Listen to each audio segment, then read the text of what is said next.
En primer lloc, moltes gràcies per haver estat així nosaltres en aquesta presentació del llibre. Pues compartirem en Paiporta este primer dia dins de la setmana de les jornades de memòria històrica.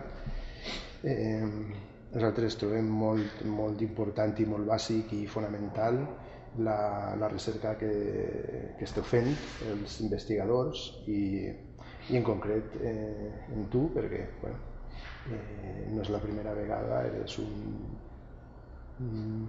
què t'anava a dir, és un obseso de recuperar la memòria i ficar en valor pues, el que ha estat amagant, no? I jo volia preguntar-te per què ho fas, perquè no ho necessites materialment, o sigui, per què ho fas? El que te fonamenta. Pues, en primer lloc, sí que agrair-vos a vosaltres. Agrair-vos a vosaltres per dues raons, i això no puc deixar passar sense dir-ho, no? Una, per muntar aquestes setmanes de memòria històrica que estem muntant, perquè ho he dit abans, ho he dit a la presentació i ho torno a dir ara, tampoc és necessitat de dir-ho, és a dir, perquè realment ho crec, que actuacions polítiques com esta, d'organitzar jornades, que és el tercer any que ho feu ja, jornades de recuperació de memòria històrica i democràtica, la veritat és agrair més, sobretot per a gent que això ho creguem, per a gent que a més pensen que és de justícia i que a més ho han patit, no? en les pròpies cases.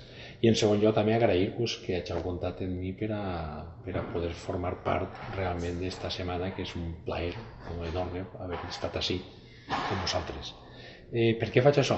Realment ho faig perquè considero que s'ha de fer. És un tema, en primer lloc, que considero apassionant.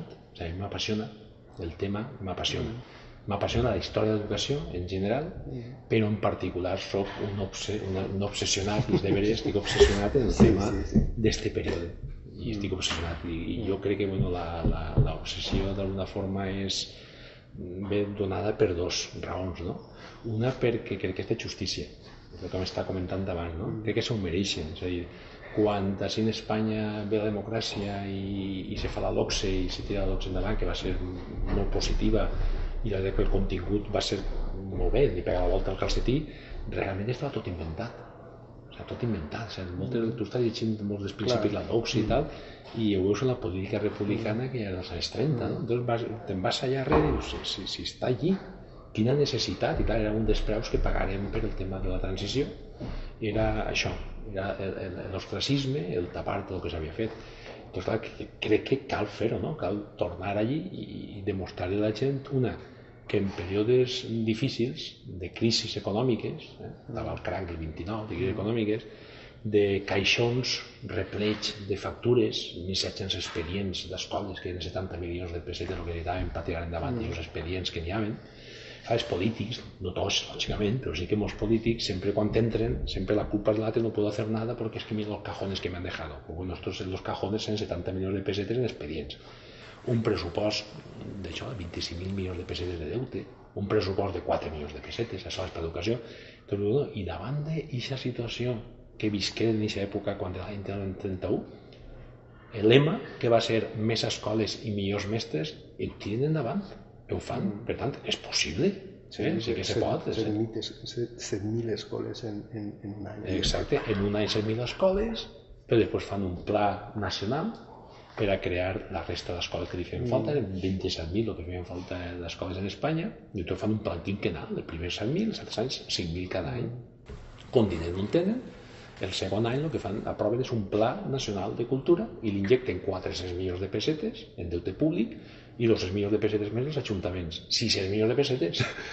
Claro, després ve la dreta, després el que ve és el bienio radicalcerista, no? El bienio vaticanista que deia Rodolfo Llopis, això se para, doncs és la repetició de la història de sempre. O sigui, estan els governs estos d'esquerres, reformistes, que realment se creuen la necessitat de canviar i modernitzar el país a través de l'educació, invertixen en cultura, invertixen en educació, tot i a pesar de crisis i cajones i d'aquestes coses i deute no sé què, però l'objectiu és l'escola i l'educació.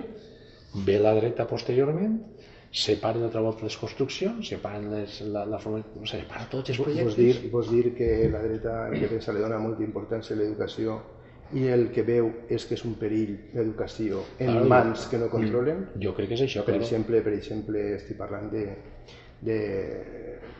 de l'Església, no? Que pensava arrogar-se, no? l'exclusivitat de l'educació. No? Sí, i això és la lluita que es veu des de la Constitució 1812. O sigui, la Constitució 1812, que és la primera Constitució que ja se creu això de l'escola, o sigui, la recull, hi ha un apartat exclusivament per a l'escola. O sigui, la República té un article, que és l'article 48, dedicat a l'escola i a l'educació. Però la Constitució 1812, la Constitució liberal, això té un articulat dedicat, i ahí parla ja de l'educació obligatòria, l'extensió de l'educació, uniformitat, etc. O sigui, es tracta amb carinyo. I després a partir d'ahí se fa l'informe Quintana un any després per intentar desenvolupar una llei d'instrucció. Però què ocorre? Pues ve després Fernando VII, i Fernando VII el primer que fa és eliminar la Constitució i a continuació deixar l'educació a l'altra volta en mans de l'Església. Si la Església ja cobreix les necessitats educatives, que les cobreix, però que se va gastar l'Estat en aquesta educació. I és el conte de sempre. I a més és interessant que siga l'Església que no utilitza fonamentalment la raó per a entendre el món, diguem que una negació de l'evolució per a mantenir a la gent popular, a la gent humil, en un àmbit molt inferior, poc actiu i poc present, que estava dient Alejandro, en la societat. Sí, és el que parlen de modernitat, i que per ser modernitat has d'estar educat, per a ser lliure has de tenir formació i cultura. Clar, si no n'hi ha formació ni ha cultura, no n'hi ha modernitat, no n'hi ha llibertat, i aleshores mantens la societat en subdig, que és el que realment al final vol dir. Com a implicat, com una persona activa i com a investigador, has vist un canvi d'aire en estos poques darrers anys que s'han pogut fer coses, veus un altre moviment, una altra sensibilitat, s'han pogut fer coses, activitats al voltant de la investigació, per exemple, i la investigació clavada més en la memòria històrica. Has vist una des de fora, vull dir, de la política, des de fora com a investigador, com a professor? Sí, és que de veres que sí, ja han portat d'alguna forma. I la necessitat, no?, que s'impliquen les institucions. La d'implicació de les institucions i la sensibilitat, que no hi havia ningú tipus de sensibilitat. Ara veus sensibilitat. Jo, per exemple, ara en aquests moments estic en el Cefire de Torrent impartint un curs de formació per a mestres, per a docents, mestres i professors, docents, que va sobre els mestres de la República i la repressió franquista. La introducció d'aixòs temes i de temàtica a través de pel·lícules, documentals, etc., dins de les escoles. Però fa poquet, al mateix temps que jo estava muntant esta, he vist que n'hi ha una altra, també estàs online, que era sobre la memòria democràtica. Entonces sí que està intentant, claro, això encara no està en llibre de text. Això sí que des dels centres de formació està tractant, igual que està tractant el tema de visió de gènere, que és un altre dels grans temes que estan introduït ara, està tractant la visió de la memòria històrica. Està fent un gran treball. I n'hi ha molta, no soy jo l'únic, n'hi ha molta gent que està treballant en aquest tema. El tema, per exemple, ja que has tractat el tema de la igualtat de la dona, el tema, per exemple, de la xenofòbia, de l'homofòbia, de l'educació, de la memòria històrica, no seria una llàstima que això se tallara? Home, sí. Que se tallara perquè n'hi haguera una involució política en Espanya? Sí, perquè ens va passar o una intenció d'involució. Que és que hi havia Nietzsche, això que quan Nietzsche parlava de la història circular, no?